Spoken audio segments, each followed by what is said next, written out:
오늘의 말씀은 사무엘하 5장 13절에서 25절 말씀입니다.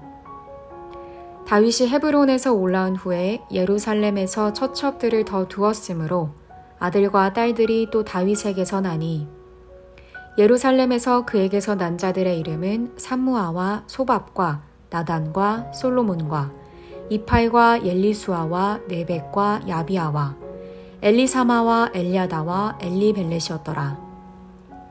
이스라엘이 다윗에게 기름을 부어 이스라엘 왕으로 삼았다 함을 블레셋 사람들이 듣고 블레셋 사람들이 다윗을 찾으러 다 올라오매 다윗이 듣고 요새로 나가니라. 블레셋 사람들이 이미 이르러 르바임 골짜기에 가득한지라. 다윗이 여호와께 여쭈어 이르되 내가 블레셋 사람에게로 올라가리이까 여호와께서 그들을 내 손에 넘기시겠나이까 하니 여호와께서 다윗에게 말씀하시되 올라가라 내가 반드시 블레셋 사람을 내 손에 넘기리라 하신지라.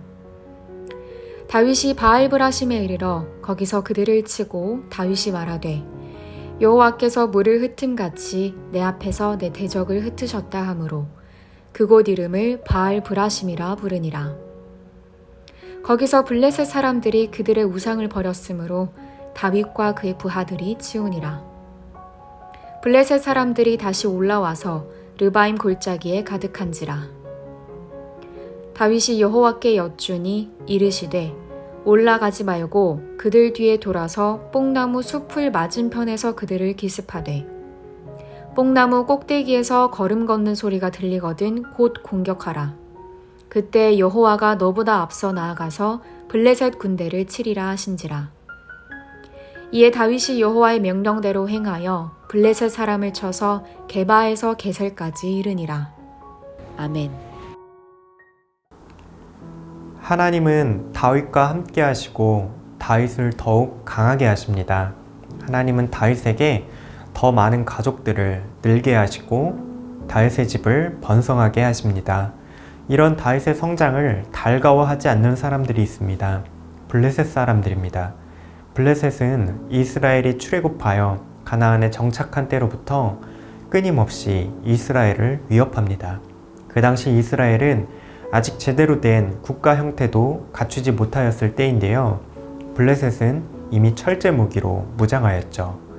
라이벌 관계는 사사 시대와 사울의 시대를 지나 다윗 때까지 이릅니다. 다윗이 골리앗을 물리칠 때에 골리앗이 블레셋 군인이었습니다. 그리고 한때 다윗이 사울의 위협을 피해 몸을 의탁하였던 곳도 블레셋이었죠. 블레셋이 보기에 다윗의 성장은 눈의 가시와도 같습니다. 이런 상황 속에서 블레셋은 다윗을 치러 올라옵니다. 모든 군사적 상황은 블레셋에게 좀 더 유리합니다. 무기 수준도 압도적으로 강력합니다. 이미 앞선 전투에서 사울 군대를 격파한 적이 있기에 군의 사기도 더 높습니다.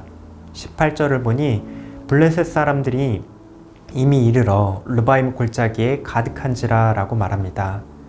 다윗의 턱 밑까지 군사들을 몰고 왔습니다. 다윗과 이스라엘 군대는 이처럼 자기보다 강한 블레셋 군대를 마주합니다. 게다가 블레셋에게는 그들이 섬기는 우상이 함께합니다. 고대 근동에서 전쟁의 승패는 각자가 섬기는 신들의 힘에 달렸다고 믿었기 때문이죠. 그렇다면 과연 이 전쟁의 향방은 어떻게 흘러갈까요? 하나님은 다윗의 모든 대적들을 흩으사 승리 주십니다. 20절입니다. 다윗이 바알브라심에 이르러 거기서 그들을 치고 다윗이 말하되 여호와께서 물을 흩음같이 내 앞에서 내 대적을 흩으셨다 하므로 그곳 이름을 바알브라심이라 부르니라. 바알브라심이라는 지역 이름은 우상을 뜻하는 바알과 흩어버리다 라는 브라심이라는 표현이 합쳐진 말입니다. 하나님은 이스라엘의 대적들과 그들이 섬기는 헛된 우상들을 모두 흩어버리십니다. 마치 세면대나 싱크대에 고여있는 물을 손으로 흩어내 버리듯이 하나님이 다윗과 군사들을 통해 적들을 흩어버리십니다. 또다시 블레셋이 쳐들어오자 이번에는 하나님께서 직접 나서십니다. 24절입니다.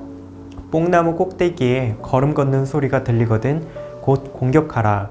그때에 여호와가 너보다 앞서 나아가서 블레셋 군대를 치리라 하신지라. 온 세상에 진정한 왕이신 하나님 앞에 그분을 대적할 수 있는 존재는 아무것도 없습니다. 하나님 나라 백성을 공격하는 그 어떤 큰 적이라 할지라도 말이죠. 하나님은 대적들을 물처럼 흩으실 뿐만 아니라 직접 앞서 나가서 싸워주시는 분이십니다. 우리도 그리스도인으로서 하나님께 속하지 않는 세상과 영적 싸움을 하며 살아갑니다. 죄에 물들고 불의한 문화, 가치관이 지배하는 세상은 하나님을 믿는 일이 헛되고 가치 없는 듯 비웃습니다. 하나님 나라와 백성들을 공격하는 적들을 마주할 때 우리는 어떻게 해야 할까요? 첫 번째, 하나님을 의지해야 합니다. 우리가 하나님을 의지한다고 할 때 보일 수 있는 행동은 무엇인가요? 바로 기도입니다. 오늘 말씀에서 다윗은 우상을 들고 쳐들어온 블레셋을 마주할 때 자신보다 강한 적들을 만났을 때 하나님께 여쭈어 봅니다. 자신의 힘과 능력으로 이길 수 없음을 깨닫고 하나님을 의지하고 하나님의 뜻을 묻습니다. 우리는 기도를 통해 하나님 앞에 나아가고 우리의 상황을 아뢰며 하나님께 도움을 요청할 수 있습니다. 어려움을 만날 때 우리는 늘 먼저 하나님을 찾는 그런 습관을 지녀야 하겠습니다. 두 번째, 우리는 하나님의 말씀에 순종해야 합니다. 하나님은 다윗에게 두 번의 전투에 있어서 각기 다른 전략들을 말씀하십니다. 이미 전투에 능숙한 다윗이지만 그는 오직 하나님의 말씀에만 순종합니다. 하나님은 다윗이 순종할 때 그의 걸음을 인도하시고 그를 사용하시며 심지어 그보다 앞서 일하십니다. 순종은 우리의 힘으로 혼자서 노력하는 어떤 일종의 공로가 아닙니다. 순종마저도 하나님과 동행하며 하나님과 함께 일하는 은혜의 과정입니다. 우리의 대적을 흩으시는 하나님이 우리와 함께 하십니다. 오늘 하루 세상에서 하나님 나라 백성들을 막아서는 다양한 적들, 어려움들, 시험과 여러 가지 싸움을 마주할 때에 하나님을 의지하시고 하나님의 말씀에 순종하여 승리를 경험하시는 청년가족들 되시기를 바랍니다. 함께 기도하시겠습니다. 어려움을 만날 때 우리의 대적들을 흩으시는 하나님 한 분을 의지하는 성도 되게 하옵소서. 하나님의 말씀에 순종하여 승리를 경험하는 일상을 살아가게 하옵소서. 말씀과 기도, 우리가 적들과 싸울 때 지녀야 할 무기입니다. 오늘도 하나님을 의지하고 말씀에 순종하는 하루, 그렇게 승리하는 하루 되시기를 바랍니다.